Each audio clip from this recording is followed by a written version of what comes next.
Hello everyone, this is Prachi Gupta and I welcome you all. आज की video में हम समझेंगे पोजो क्लास क्या होता है और किस तरीके से हम जेएसएन ऑब्जेक्ट पेलोड का पोजो क्लास क्रिएट करते हैं। फिर आगे हम समझेंगे किस तरीके से पोजो क्लास ऑब्जेक्ट को हम कन्वर्ट करते हैं जेएसएन ऑब्जेक्ट में और जेएसएन ऑब्जेक्ट को हम कन्वर्ट करते हैं पोजो क्लास ऑब्जेक्ट में। इस कन्वर्जन प्रोसेस को हम serialization एंड डीसेरियलाइजेशन भी कहते हैं। इस सीरीज के पहले की वीडियोस अगर आपने नहीं देखे हैं तो उन्हें जरूर देखें और मुझे सपोर्ट करने के लिए चैनल को सब्सक्राइब करें और वीडियो को एंड तक देखें। आइए शुरू करते हैं आज का सेशन। पोजो क्या होता है? पोजो का फुल फॉर्म होता है plain old Java object. Plain old Java object यानी कि POJO is a class which is used for object representation of structured JSON data. JSON data तो आप लोगों को पता ही है। तो जो जेएसएन डेटा होता है, जो डेटा जेएसएन फॉर्मेट में होता है, उसको अगर हमें ऑब्जेक्ट फॉर्म में रिप्रेजेंट करना हो तो उसके लिए हम एक क्लास यूज करते हैं जिसको हम कहते हैं पोजो क्लास। तो पोजो कुछ नहीं, ये एक जावा ऑब्जेक्ट है, प्लेन ओल्ड जावा ऑब्जेक्ट, ये एक क्लास है। ठीक है, इसमें क्या होता है फिर इस क्लास में? तो इस क्लास में जो भी जेएसएन डेटा के नोड्स होते हैं, अब यहाँ पे मैंने एक जेएसएन डेटा का एग्जांपल लिया है। ठीक है, ये है एक जेएसएन डेटा। ये क्या है? फर्स्ट नेम, ये की है। आप इसको की कह लीजिए या फिर आप नोट कह लीजिए। ये हो गया की और ये सुरेश हो गया इस की वैल्यू। फर्स्ट नेम हो गया की या फिर आप नोट कह सकते हैं और सुरेश हो गया नोट की वैल्यू। वैसे लास्ट नेम हो गया नोट या की, मेरा हो गया इसकी वैल्यू। तो जितने भी कीज होते हैं जेएसएन डेटा में, जितने भी कीज होते हैं जेएसएन डेटा में, उसका वेरिएबल क्रिएट किया जाता है क्लास में। This class contains all the keys as a node and provides getters and setters to add the abstraction layer। तो जितने भी कीज हैं, ये first name, last name, gender, age, salary, इन सब का नोड क्रिएट किया जाता है उस क्लास में, उनका वेरिएबल क्रिएट किया जाता है और इन कीज में वैल्यूज को सेट करने के लिए या फिर वैल्यूज को फेच करने के लिए, रिट्रीव करने के लिए गेटर और सेटर मेथड्स दिए जाते हैं टू अचीव एब्स्ट्रैक्शन। ठीक है, अभी जैसे जैसे हम आगे प्रैक्टिकल करेंगे तो आपको और भी ज्यादा चीजें क्लियर होती जाएंगी। ठीक है, अभी आप ये समझ लीजिए कि जेएसएन डेटा को ऑब्जेक्ट में रिप्रेजेंट करने के लिए जो क्लास यूज किया जाता है उसको हम कहते हैं प्लेन ओल्ड जावा ऑब्जेक्ट। ये एक क्लास है। पोजो का फुल फॉर्म होता है प्लेन ओल्ड जावा ऑब्जेक्ट। ठीक है, तो जितने भी जेएसएन डेटा में जितने भी कीज होते हैं उनका हम एक वेरिएबल क्रिएट करते हैं उस क्लास में और उन वेरिएबल्स की वैल्यूज को सेट करने के लिए, उन वेरिएबल्स की वैल्यूज को सेट करने के लिए हमारे पास सेटर मेथड्स होते हैं। ठीक है, हम कुछ मेथड्स क्रिएट करेंगे जिनको यूज करके हम उन वेरिएबल्स की वैल्यूज को सेट करेंगे, उनको हम सेटर मेथड कहते हैं। और अगर उन वैल्यूज को, जो वैल्यूज हमने सेट किया है, उनको हमें अगर फेच करना हो, रिट्रीव करना हो, तो उसके लिए हम गेटर मेथड्स क्रिएट करेंगे, गेट मेथड्स क्रिएट करेंगे। ठीक है, आई होप आपको इतना तो समझ आ गया होगा कि इसका फायदा क्या है।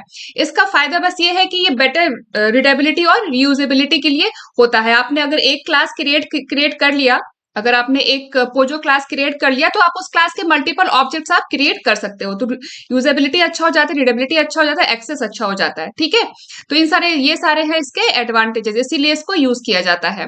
अब इसको क्रिएट करने के स्टेप्स क्या क्या है ये देखते हैं। तो यहाँ पे हम यही जेएसएन डेटा ले लेते हैं और इसी का हम पोजो क्लास क्रिएट करेंगे। ठीक है, तो इस जेएसएन डेटा का पोजो क्लास क्रिएट करने के लिए क्या क्या स्टेप्स है उसको देखते हैं। तो सबसे पहला स्टेप है, ये सारे यहाँ पे मैंने स्टेप्स लिस्ट डाउन किए हैं। सबसे पहला स्टेप है identify variables of Pozzo class. तो यहाँ पे आपको जितने भी कीज दिख रहे हैं ना, हमें इन सब का वेरिएबल क्रिएट करना है। अब ये जो फर्स्ट नेम है, ये स्ट्रिंग वेरिएबल है, तो हम क्लास में एक वेरिएबल क्रिएट करेंगे फर्स्ट नेम के नाम से और उसका डेटा टाइप हम लेंगे स्ट्रिंग। ठीक है, वैसे ही लास्ट नेम, जेंडर, एज। अब एज यहाँ पे क्या है? एज इंटीजर है, तो हम एज का जो डेटा टाइप लेंगे, एज के लिए भी हमें क्लास में वेरिएबल क्रिएट करेंगे और जो डेटा टाइप हम लेंगे वो हम इंटीजर लेंगे, इंट लेंगे। जेंडर के लिए हम लेंगे स्ट्रिंग ले लेंगे। सैलरी के लिए हम डबल ले लेंगे क्योंकि यहाँ पे सैलरी को डेसिमल में भी हम वैल्यूज हम डाल सकते हैं। ठीक है, तो हमें सबसे पहले तो हमें क्लास के वेरिएबल्स को आइडेंटिफाई करना है। जेएसएन डेटा में जो भी आपके कीज है हमें उनका वेरिएबल क्रिएट करना है। तो ऐसा करते हैं, हम एक्लिप्स आईडी ओपन कर लेते हैं और हम स्टार्ट करते हैं क्लास को क्रिएट करने से और जो हमने यहाँ पे वेरिएबल्स आइडेंटिफाई किए हैं, इन वेरिएबल्स को हम उस क्लास में क्रिएट करेंगे। तो प्रैक्टिकल के लिए हम एक्लिप्स आईडी ओपन करते हैं। तो यहाँ पे डेस्कटॉप पे मेरे पास है शॉर्टकट एक्लिप्स आईडी का, मैंने इस पे डबल क्लिक किया और ये है वर्कस्पेस जो हम पहले के सेशंस में यूज करते आ रहे हैं, तो मैंने इसी वर्कस्पेस को रहने दिया है एंड लॉन्च।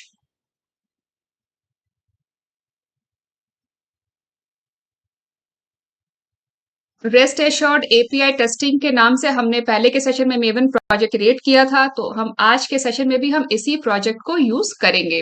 इस प्रोजेक्ट में जो भी रिक्वायर्ड डिपेंडेंसीज है रेस्ट एश्योर्ड की, वो सारी हमने पॉम डॉट एक्सएमएल में अपडेट कर ली थी। ये सारा हमने सिस्टम सेटअप हमने पहले के सेशन में ही कर लिया है। एक्लिप्स आईडी में टेस्टंजी का प्लगइन भी हमने ऐड कर लिया है। अब हर सेशन में हम एक नया पैकेज क्रिएट करते हैं। तो पैकेज क्रिएट करते हैं हम एसआरसी टेस्ट जावा फोल्डर में। ये देखिए सारे पैकेजेस हमने पहले के सेशंस में क्रिएट किए हुए हैं। तो आज के सेशन के लिए भी हम एक नया पैकेज क्रिएट कर लेते हैं। तो पैकेज क्रिएट करने के लिए एसआरसी टेस्ट जावा फोल्डर पर राइट क्लिक किया, देन न्यू पैकेज। यहां दे देते हैं पैकेज का नाम सेशन 20th, क्योंकि आज हमारा 20th सेशन है। सेशन 20 मैंने दे दिया पैकेज का नाम एंड फिनिश। अब हमें जावा कोड राइट करने के लिए क्लास क्रिएट करना है। तो अभी जो हमारा ये जेएसएन डेटा है, ये एम्प्लॉय का डेटा है। ठीक है, ये है एम्प्लॉय का डेटा। तो हम जो क्लास क्रिएट करेंगे हम एम्प्लॉय के नाम से ही क्रिएट कर लेते हैं। ठीक है, तो यहाँ पे क्लास क्रिएट करने के लिए सेशन 20 पैकेज पे मैंने राइट क्लिक किया, देन न्यू क्लास, और यहाँ क्लास का हम नाम दे देते हैं एम्प्लॉय। ठीक है, एंड फिनिश। हमें इसमें मेन मेथड नहीं चाहिए, हमने सीधा यहाँ पे फिनिश कर दिया। तो ये हमने एक क्लास क्रिएट कर लिया एम्प्लॉय के नाम से। अब हमारा फर्स्ट स्टेप क्या था? हमारा फर्स्ट स्टेप था identify variables for Pozzo class. तो ये सारे वेरिएबल्स हमें क्रिएट करने हैं। ठीक है, first name, last name, age, gender and salary. अब यहाँ पे एक चीज आपको ध्यान रखना है, ये जो भी हम यहाँ पे वेरिएबल्स क्रिएट करेंगे, इन सबको हमें डिक्लेयर करना है एज अ प्राइवेट। जब भी हम वेरिएबल्स क्रिएट करेंगे, declare variables in a class as a private so that they can't be manipulated outside the class। ठीक है, इसको हमें प्राइवेट डिक्लेयर करना है, जिससे कि इन वेरिएबल्स को बाहर से कोई मैनिपुलेट नहीं कर सके। इसके जो हम गेटर्स और सेटर मेथड्स देंगे, सिर्फ उन्हीं मेथड्स को यूज करके उन वेरिएबल्स को हम एक्सेस कर सकते हैं। ठीक है, अगर हमें सेट करना है वैल्यू, तो getter method use, setter method use करना होगा, और अगर हमें वैल्यू को रिट्रीव करना है तो हमें गेटर मेथड यूज करना होगा। अभी हम आगे आगे करेंगे तो आपको और भी ज्यादा समझ आ जाएगा। तो वेरिएबल्स क्रिएट करना स्टार्ट करते हैं क्लास में। तो हमें ये सारे वेरिएबल्स क्रिएट करने हैं। इसको मैं यहाँ से कॉपी कर लेती हूँ रेफरेंस के लिए।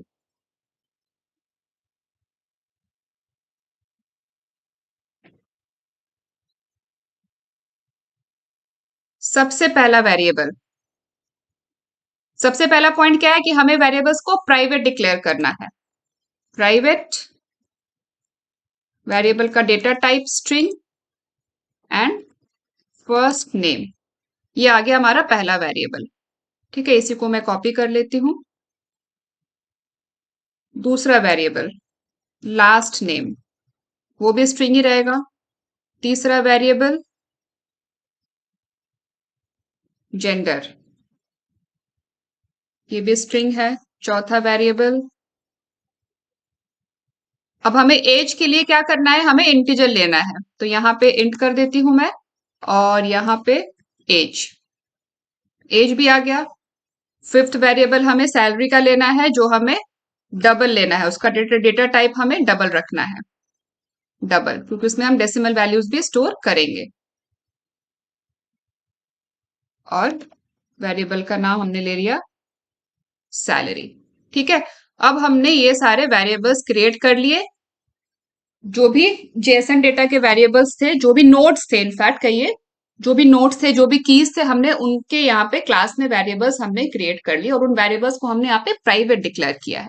ठीक है, अब हमें क्या करना है, थर्ड स्टेप है हमारा add getters and setters methods for each variable. अब हमने यहाँ पे जितने भी वेरिएबल्स क्रिएट किए हैं, इन सारे वेरिएबल्स के लिए हमें गेटर और सेटर मेथड क्रिएट करना है। तो अब हम एक एक करके सारे वेरिएबल्स का गेटर और सेटर मेथड क्रिएट करेंगे। तो यहाँ एक कमेंट राइट कर देते हैं, गेटर एंड सेटर मेथड्स। सबसे पहला गेटर मेथड फर्स्ट नेम का, जो फर्स्ट नेम, ये जो वेरिएबल है, इसका हमें यहाँ पे गेटर मेथड क्रिएट करना है। तो हमारा क्या स्टेटमेंट होगा, गेट मेथड क्या करेगा, फर्स्ट नेम में जो भी वैल्यू स्टोर्ड है वो उसको रिटर्न करेगा, है ना, फर्स्ट नेम की वैल्यू को रिटर्न करेगा। तो हमारा क्या स्टेटमेंट होगा, पब्लिक। अब रिटर्न करेगा तो रिटर्न टाइप आएगा स्ट्रिंग। फर्स्ट नेम का रिटर्न टाइप क्या होगा? स्ट्रिंग होगा ना, इसलिए यहाँ पे आ गया स्ट्रिंग। फिर मेथड का नाम गेट फर्स्ट नेम, और यहाँ पे रिटर्न क्या होगा? Written first name. तो जब भी इस मेथड को कॉल किया जाएगा, ये रिटर्न होगा। इस वेरिएबल में जो भी वैल्यू स्टोर्ड होगी वो रिटर्न हो जाएगी। ठीक है, तो ये फर्स्ट नेम का गेटर मेथड हो गया। अब हमें फर्स्ट नेम का सेट मेथड चाहिए। तो सेट मेथड क्या करता है? सेट मेथड वैल्यू को सेट करने के लिए होता है। तो हमें फर्स्ट नेम में अगर कोई वैल्यू सेट करना है, फर्स्ट नेम में हमें जो कोई अगर वैल्यू सेट करना है, तो उसके लिए हम फर्स्ट नेम का सेट मेथड कॉल करेंगे। Public void set first name. अब फर्स्ट नेम में जो भी वैल्यू सेट करना है वो यहाँ पे एज एन आर्ग्यूमेंट आएगा, एज ए पैरामीटर आएगा। तो स्ट्रिंग फर्स्ट नेम। ठीक है, अब यहाँ पे एक चीज ध्यान दीजिए, इस क्लास का जो इंस्टेंस वेरिएबल है ये भी फर्स्ट नेम के नाम से है, और यहाँ पे जो ये पैरामीटर है ये भी फर्स्ट नेम के नाम से है। तो यहाँ पे एम्बिग्यूटी है ना कि कौन सा फर्स्ट नेम। अब हम अगर यहाँ पे ऐसे राइट कर दें, first name equals this first name equals this first name, तो यहाँ पे एम्बिग्यूटी क्रिएट हो गई ना। तो अब हम क्या करेंगे, इंस्टेंस वेरिएबल को रेफर करने के लिए यहाँ पे हम दिस कीवर्ड यूज करेंगे। ये जावा का कीवर्ड है दिस कीवर्ड, तो हमने यहाँ पे दिस लगा दिया। तो अब क्या होगा, इस क्लास का जो इंस्टेंस वेरिएबल है ये इसको रेफर करेगा। ठीक है, और दिस फर्स्ट नेम इक्वल्स इस फर्स्ट नेम में जो वैल्यू होगी वो यहाँ पे सेट हो जाएगी। तो हमने यहाँ पे फर्स्ट नेम के लिए गेट और सेट मेथड क्रिएट कर लिया। अब यहाँ पे ना हमारे पास एक्लिप्स में एक शॉर्टकट भी होता है गेटर और सेटर मेथड क्रिएट करने के लिए, जिससे आप क्विकली क्रिएट कर सकते हो।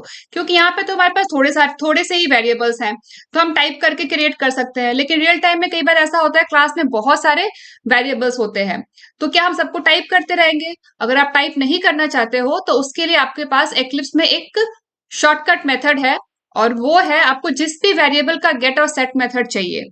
अगर आपको लास्ट नेम का चाहिए तो आप इस लास्ट नेम को सेलेक्ट कर लीजिए एंड राइट क्लिक सोर्स, और यहाँ पे देखिए यहाँ पे ऑप्शन आ रहा है ना, जनरेट गेटर्स एंड सेटर्स।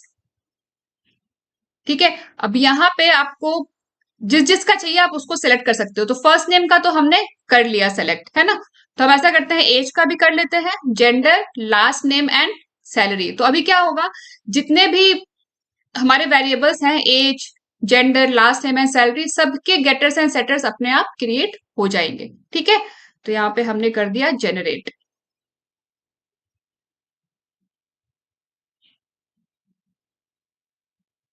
और ये यहाँ पे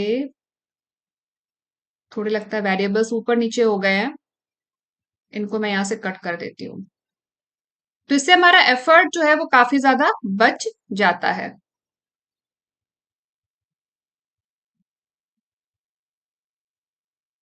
ठीक है, तो ये सारे वेरिएबल्स यहाँ आ गए, और सबके ये हो गया लास्ट नेम का गेट मेथड और सेट मेथड, फिर आ गया जेंडर का गेट मेथड और सेट मेथड, एज का गेट मेथड और सेट मेथड, और सैलरी का भी गेट मेथड और सेट मेथड। ठीक है, और ये फर्स्ट नेम का तो हमने खुद से क्रिएट किया ही था। ठीक है, तो आई होप आप लोग को समझ आ गया होगा कि किस तरीके से हम गेट और सेट मेथड हम क्रिएट कर सकते हैं। कमेंट को मैं यहाँ शिफ्ट कर देती हूँ। तो अभी हमारी पोजो क्लास हो गई कंप्लीट। तो हमने क्या किया, ये जो हमारा जेएसएन डेटा था, ये जो हमारा जेएसएन डेटा था, जो डेटा स्ट्रक्चर था, इसका हमने ऑब्जेक्ट रिप्रेजेंटेशन क्रिएट कर लिया। ठीक है, अब इसका हमें क्या फायदा है, ये जो हमने क्लास क्रिएट किया है इसका क्या फायदा है। अब इसका क्या करेंगे, तो इसका ये फायदा है कि आप जितने मर्जी चाहे इस एम्प्लॉय क्लास का आप ऑब्जेक्ट क्रिएट कर सकते हो, और उस ऑब्जेक्ट को आप जेएसएन डेटा में कन्वर्ट कर सकते हो, और जेएसएन डेटा को आप ऑब्जेक्ट में कन्वर्ट कर सकते हो। इसी को हम कहते हैं सीरियलाइजेशन एंड डीसीरियलाइजेशन। तो मैं यहाँ राइट कर देती हूँ, सीरियलाइजेशन एंड डीसीरियलाइजेशन। सीरियलाइजेशन का क्या मतलब हो गया, convert class object to JSON object. यहाँ पे क्लास क्या है हमारा? यहाँ पे जो हमारा क्लास है वो है एम्प्लॉय क्लास। सिरियलाइजेशन का मतलब हो गया converting class object to JSON object, और उसका जो रिवर्स हो गया वो डीसिरियलाइजेशन हो गया, converting JSON object to class object. अब इसको हम एक एग्जांपल से समझते हैं कि किस तरीके से हम serialization करेंगे और डीसिरियलाइजेशन करेंगे। इसके लिए हम यूज करेंगे जैक्सन एपीआई। पहले भी इस सीरीज में हम लोगों ने एक बार जैक्सन एपीआई यूज किया था, जब हमने ये समझा था कि किस तरीके से हम जैक्सन एपीआई यूज करके हम जेएसएन ऑब्जेक्ट क्रिएट करते हैं। तो वापस चलते हैं एक्लिप्स आईडी में, और यहाँ पे हम एक क्लास क्रिएट कर लेते हैं सीरियलाइजेशन और डीसिरियलाइजेशन को समझने के लिए, जिसमें हम अपने टेस्ट केसेस क्रिएट करेंगे। ठीक है, तो यहाँ पे सेशन 20 पैकेज पे हमने राइट क्लिक किया एंड न्यू क्लास। यहाँ क्लास का नाम दे देते हैं एम्प्लॉय, या सिर्फ सीरियलाइजेशन एंड डीसिरियलाइजेशन दे देते हैं, सीरियलाइजेशन एंड डीसिरियलाइजेशन। ठीक है, एंड फिनिश। अब इसमें हम एक टेस्ट मेथड क्रिएट करते हैं। तो यहाँ पे हमारा स्टेटमेंट हो गया पब्लिक वॉइड, और फिर यहाँ हम देंगे मेथड का नाम। तो अभी पहले हम ले लेते हैं serialization का, जिसमें हम क्या करेंगे, serialization में हम क्या करते हैं, class to JSON object, class object to JSON object. ठीक है, तो क्लास ऑब्जेक्ट से हम जेएसएन ऑब्जेक्ट क्रिएट करेंगे। तो पहले हम क्लास ऑब्जेक्ट क्रिएट करेंगे, फिर उस क्लास ऑब्जेक्ट को हम कन्वर्ट करेंगे जेएसएन ऑब्जेक्ट में। तो यहाँ पे हम नाम दे देते हैं क्रिएट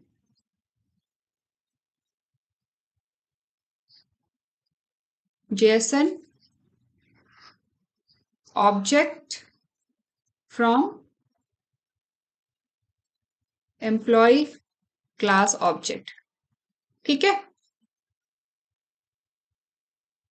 और ये जो हमने मेथड क्रिएट किया है ये है एक टेस्ट मेथड, तो यहाँ पे @test एनोटेशन। तो यहाँ पे सबसे पहले हमें क्या करना है, एम्प्लॉय क्लास का ऑब्जेक्ट क्रिएट करना है। एम्प्लॉय emp1 दे देते हैं, ऑब्जेक्ट का नाम इक्वल्स न्यू एम्प्लॉय। ठीक है, अब जो भी हमें एम्प्लॉय का डेटा हमें असाइन करना है वो हम यहाँ पे असाइन कर लेंगे। और यहाँ पे है एरर, क्योंकि हमने पैकेज इंपोर्ट नहीं किया है टेस्टएनजी का, तो यहाँ पे हम टेस्टएनजी का पैकेज भी इंपोर्ट कर लेते हैं। तो ये हमारा हो गया फर्स्ट एम्प्लॉय emp1 डॉट, सबसे पहले हम दे देते हैं फर्स्ट नेम। तो फर्स्ट नेम सेट करने के लिए क्या करेंगे, हमारे पास गेटर्स एंड सेटर मेथड्स हैं। अब ये सारे हैं प्राइवेट वेरिएबल्स, इनको हम इस क्लास में without getter and setter method हम एक्सेस नहीं कर सकते। अभी देखिए अगर हम इसको एक्सेस करेंगे ना तो यहाँ पे एरर आएगा, नहीं मिल रहा ना हमें फर्स्ट नेम, क्योंकि वो प्राइवेट वेरिएबल्स हैं, हम इनको एक्सेस नहीं कर सकते। अब हमें अगर फर्स्ट नेम सेट करना है तो हम क्या करेंगे, हमें अगर फर्स्ट नेम असाइन करना है तो उसके लिए यहाँ पे सेटर मेथड है, सेट फर्स्ट नेम मेथड, और यहाँ पे जो भी हमें फर्स्ट नेम सेट करना है वो फर्स्ट नेम हम यहाँ पे डाल देते हैं। तो हमारे फर्स्ट एम्प्लॉय का नाम हम ले लेते हैं, यहाँ पे जो हमने लिया था वही ले लेते हैं, सुरेश मेहरा, मेल 35। सुरेश, ये हो गया इसका first name, emp1 dot set last name,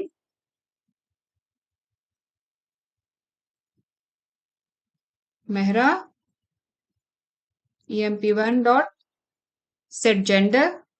तो जो भी वैल्यू सेट करना है हमें सेट मेथड को कॉल करना है, क्योंकि हम लोगों ने सारे सेटर मेथड्स तो क्रिएट कर ही लिए हैं। सेट जेंडर,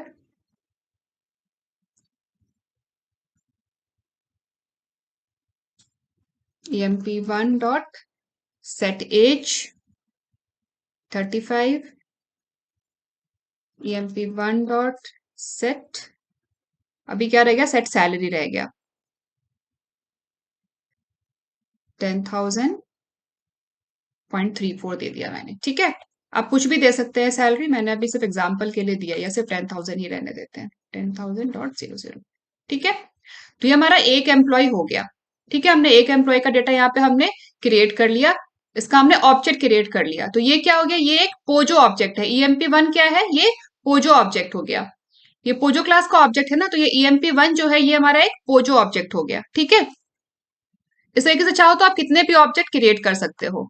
अब हमें क्या करना है, हमें इस ऑब्जेक्ट को हमें कन्वर्ट करना है जेएसएन ऑब्जेक्ट में। ठीक है, हमें emp1 ये क्या है, ये एक पोजो ऑब्जेक्ट है, ये एक पोजो क्लास का ऑब्जेक्ट है ना, तो हमें क्या करना है, इसको हमें कन्वर्ट करना है जेएसएन ऑब्जेक्ट, मतलब हमें सीरियलाइज करना है। तो वो कैसे करेंगे ये मैं आपको बताती हूँ। तो उसके लिए पहले मैं यहाँ पे कमेंट राइट कर लेती हूँ, convert employee class object to JSON payload as string. ठीक है, यहाँ पे हम एज ए स्ट्रिंग कन्वर्ट करेंगे। तो ये कन्वर्जन के लिए हम यूज करेंगे object mapper class Jackson API का। ठीक है, जैक्सन एपीआई की डिपेंडेंसी हम लोगों ने पहले से ही pom.xml में ऐड की हुई है। ठीक है, ये डिपेंडेंसी हमने पहले से ही pom.xml में ऐड की हुई है।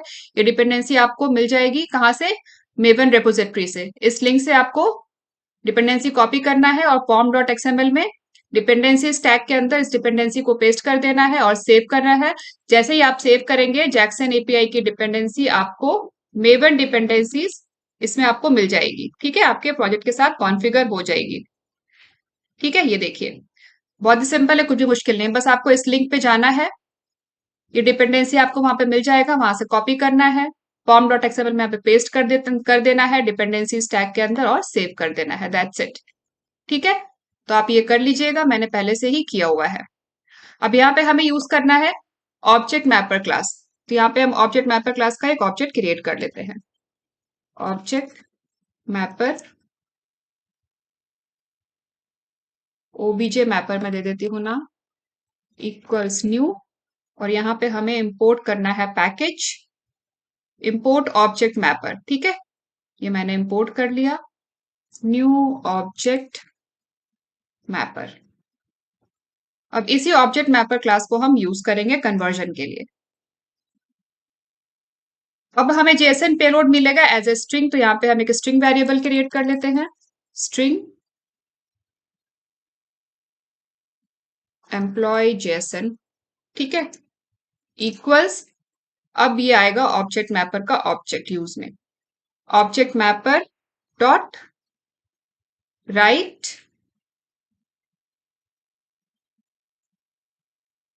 Object mapper dot write value as string. और जो भी ऑब्जेक्ट आपको स्ट्रिंग में कन्वर्ट करना है यहाँ पे हम वो ऑब्जेक्ट दे देंगे। तो emp1 है हमारा ऑब्जेक्ट, तो मैंने वो यहाँ पे पास कर दिया एंड लास्ट में सेमीकोलन से स्टेटमेंट एंड। और यहाँ पे हमें ऐड करना है एक डिक्लेरेशन, थ्रो डिक्लेरेशन, वो हमने यहाँ पे ऐड कर दिया। ठीक है, तो अब क्या होगा, इस स्ट्रिंग में जेएसएन डेटा आपका जो कन्वर्ट होगा वो इस स्ट्रिंग में स्टोर हो जाएगा। इसको हम यहाँ पे प्रिंट कर लेते हैं,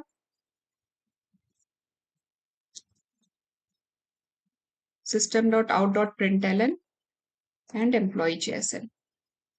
अब ये जो डेटा हमने यहाँ पे क्लास ऑब्जेक्ट में राइट किया है वो यहाँ पे इस स्ट्रिंग में आपको जेएसएन फॉर्मेट में कन्वर्ट हो जाएगा, जेएसएन ऑब्जेक्ट आपको इसका मिल जाएगा। ठीक है, और वो हमने यहाँ पे प्रिंट भी कर लिया। अब इसको एग्जीक्यूट करके देखते हैं, तो right click, run as test NG test, और इधर इसका हम देखते हैं output.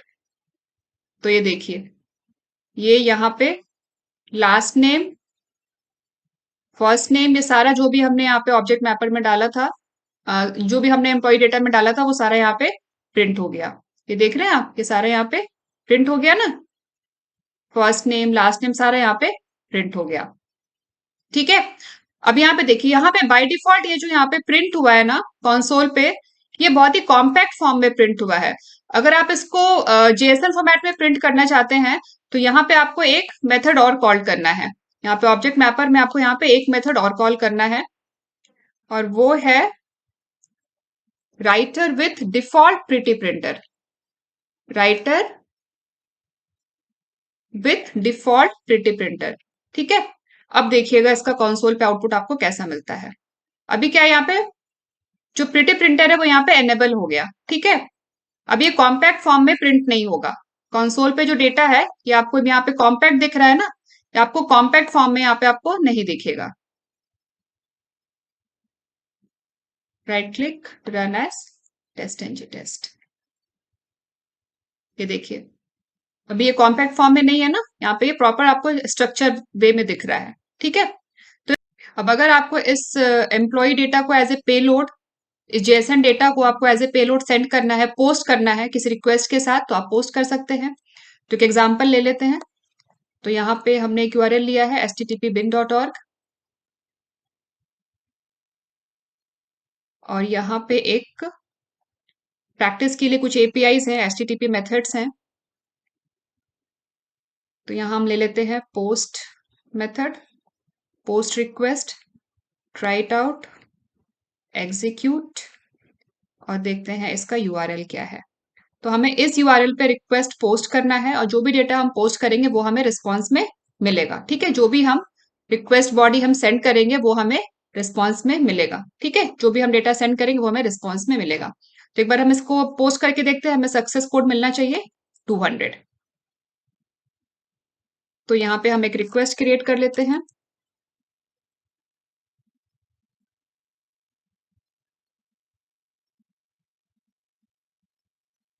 Request specification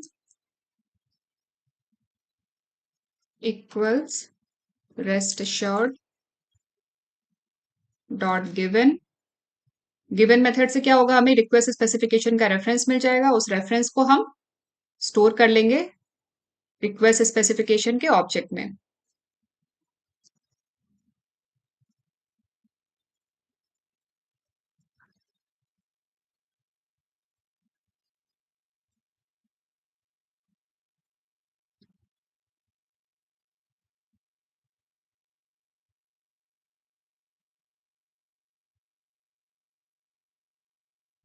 base URI यहाँ डबल कोट्स में दे देते हैं, जो यूआरएल हमने कॉपी किया है, और उसके बाद यहाँ पे हमें देना है request body and content type. तो पहले दे देते हैं कंटेंट टाइप, वो है जेएसएन फॉर्मेट में। फिर उसके बाद दे देंगे रिक्वेस्ट बॉडी,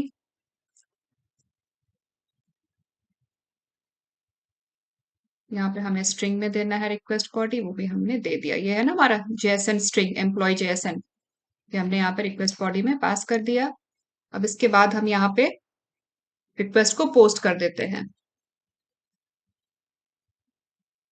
ये हमें रिस्पॉन्स रिटर्न करेगा, इसके रिस्पॉन्स को हम रिस्पॉन्स ऑब्जेक्ट में स्टोर कर लेते हैं,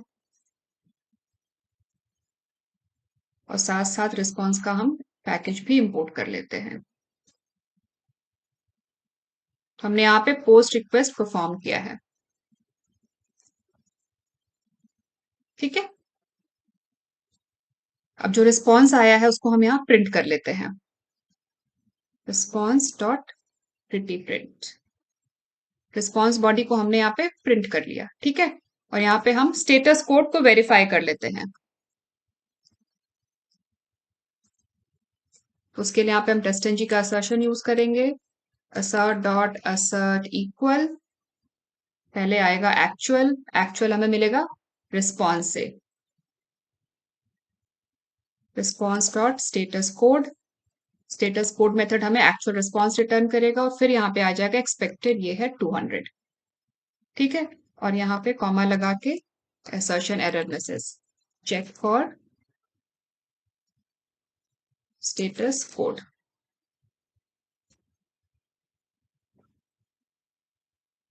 और यहाँ पे हमें इंपोर्ट करना है टेस्टएनजी का assertion, उसमें हम 3 पैरामीटर्स पास कर सकते हैं।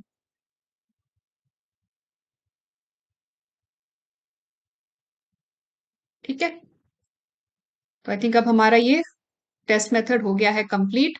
तो हमने यहाँ पे एक रिक्वेस्ट भी क्रिएट कर लिया है ना, जस्ट चेक करने के लिए, जो हमने कन्वर्ट किया है जेएसएन पेलोड, जो हमने ऑब्जेक्ट को हमने जेएसएन पेलोड में कन्वर्ट किया है, वो सक्सेसफुली कन्वर्ट हो गया है, और उसको हमने यहाँ पे एज अ पेलोड भी सेंड करके देख लिया। अब इसको हम एग्जीक्यूट करते हैं, right click, run as test NG test.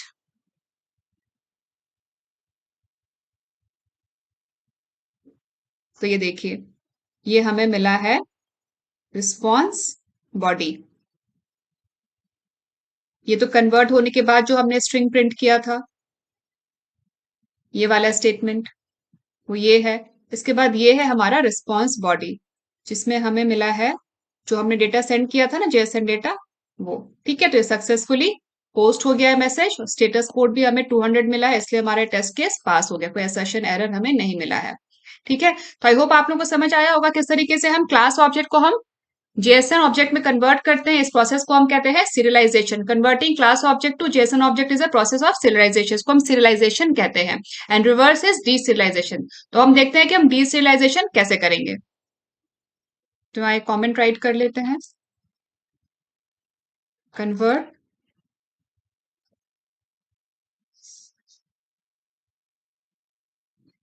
JSON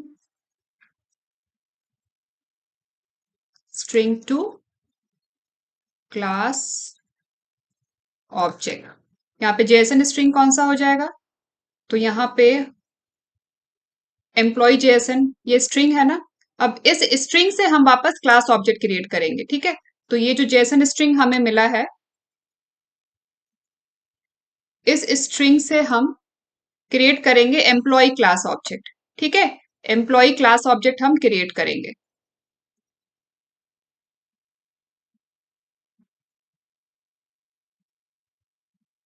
ठीक है, तो यहाँ पे सबसे पहले तो हम एक एम्प्लॉय क्लास का ऑब्जेक्ट क्रिएट कर लेते हैं emp2 के नाम से। तो जो कन्वर्ट होगा एम्प्लॉय जेएसएन क्लास ऑब्जेक्ट में, वो कन्वर्ट होके इस ऑब्जेक्ट में स्टोर होगा। अब कन्वर्जन के लिए हमें ऑब्जेक्ट मैपर का रीड वैल्यू मेथड यूज करना है। ये जो ऑब्जेक्ट मैपर हमने यहाँ पे क्रिएट किया है, इसका हमें रीड वैल्यू मेथड यूज करना है रिवर्स कन्वर्जन के लिए। तो object mapper dot read value.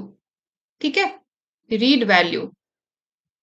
और यहां पे हमें देना है पहले तो स्ट्रिंग, कि जिस स्ट्रिंग को हमें कन्वर्ट करना है, तो वो स्ट्रिंग है हमारा जेएसएन स्ट्रिंग, ये हमने यहाँ पे दे दिया। और उसके बाद क्लास एम्प्लॉय डॉट क्लास। ठीक है, अब ये जो स्ट्रिंग है ये कन्वर्ट हो जाएगा ऑब्जेक्ट में, इस ऑब्जेक्ट में स्टोर हो जाएगा emp2 में। ठीक है, अब हम यहाँ पे emp2 के कि जितने भी डेटा मेंबर्स हैं, जो भी वेरिएबल्स हैं, उनमें वैल्यूज स्टोर हो जाएंगे, उनको हम यहाँ पे प्रिंट करके देख सकते हैं। तो यहाँ पे एम्प्लॉय क्लास के सारे वेरिएबल्स की वैल्यू को प्रिंट करने के लिए यहाँ पे हम प्रिंट स्टेटमेंट राइट कर लेते हैं, system dot out dot println. और यहाँ पे सबसे पहले हमारा आ गया फर्स्ट नेम। ठीक है, अब फर्स्ट नेम की वैल्यू हमें कैसे मिलेगी, हम डायरेक्टली तो एक्सेस कर नहीं सकते, तो वैल्यूज को रीड करने के लिए हमने मेथड्स बनाए हैं ना इसमें, get method, getter and setters create किए ना। वैल्यू अगर हमें सेट करना है तो ये सेट मेथड है, और अगर गेट करना है तो गेट मेथड है, अगर रीड करना है तो उसके लिए गेट मेथड है। तो यहाँ पे हम गेट मेथड्स कॉल करेंगे सारे वेरिएबल्स के। तो सबसे पहले तो हमें फर्स्ट नेम का कॉल करना है, emp2 dot get first name, ये स्ट्रिंग रिटर्न करेगा, वो स्ट्रिंग यहाँ पे प्रिंट हो जाएगा। तो ऐसे करके हम सारे वेरिएबल्स को हम प्रिंट कर लेते हैं। और यहाँ पे है एरर, सॉरी यहाँ पे कॉमा नहीं आएगा, यहाँ पे हमें प्लस ऑपरेटर यूज करना है दोनों को कंकैटिनेट करने के लिए।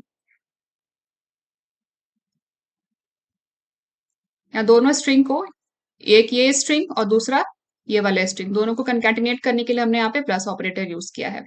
फर्स्ट नेम के बाद यहाँ पे आ जाएगा लास्ट नेम, और यहाँ पे लास्ट नेम का गेट मेथड कॉल करेंगे।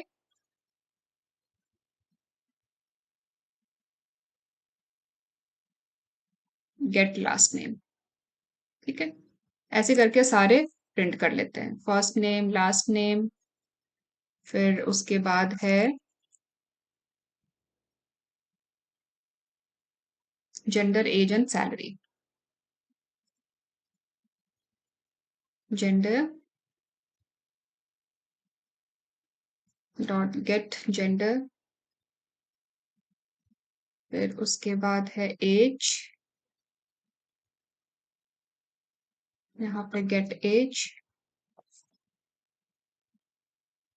एंड लास्ट में बचा सैलरी,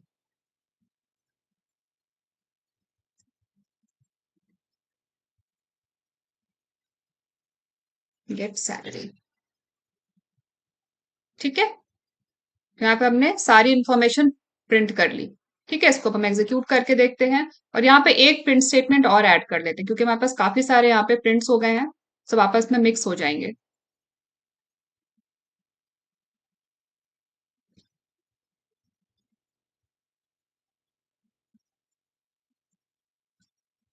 system.out.println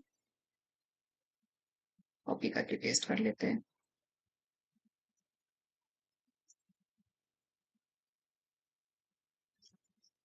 प्रिंट आफ्टर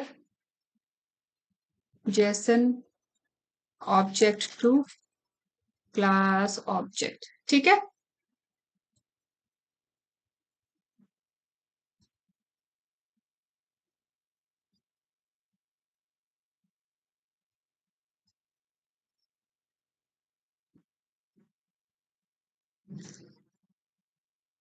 अब इसको एग्जीक्यूट करके देखते हैं। Right click, run as test NG test. ये देखिए, कन्वर्ट करने के बाद ये सारी वैल्यूज यहाँ पे वापस क्लास ऑब्जेक्ट में कन्वर्ट हो गई EMP2 में, जो हमने यहाँ पे प्रिंट कर लिया। ठीक है, तो इस तरीके से हम serialization और deserialization कर सकते हैं। काफी इजी होता है, कुछ भी मुश्किल नहीं है, पर काफी यूजफुल होता है ये पोजो क्लास, काफी यूजफुल होता है। बेटर रीडेबिलिटी के लिए, रीयूजेबिलिटी के लिए इजी हो जाता है डेटा को एक्सेस करना। आपको जितने मर्जी चाहे आप जितनी आपकी रिक्वायरमेंट हो उतने क्लास के आप ऑब्जेक्ट क्रिएट कर लीजिए, उसको आप जेएसएन ऑब्जेक्ट में कन्वर्ट कीजिए, वापस जेएसएन ऑब्जेक्ट को क्लास ऑब्जेक्ट में कन्वर्ट कीजिए। तो काफी इजी हो जाता है पूरा प्रोसेस। आई होप आप लोगों को समझ आ गया होगा कि क्या होता है प्लेन ओल्ड जावा ऑब्जेक्ट और किस तरीके से हम कन्वर्ट करते हैं जेएसएन ऑब्जेक्ट को जावा क्लास ऑब्जेक्ट में और क्लास ऑब्जेक्ट को हम जेएसएन ऑब्जेक्ट में। तो आई होप आप लोगों को समझ आ गया होगा। तो आज के सेशन में बस इतना ही, मिलते हैं नेक्स्ट सेशन में नए टॉपिक के साथ। अगर आप लोग को वीडियो पसंद आया हो तो वीडियो को लाइक करें, ज्यादा से ज्यादा शेयर करें, चैनल को सब्सक्राइब करें और बेल आइकन दबाना ना भूलें। Thanks for watching.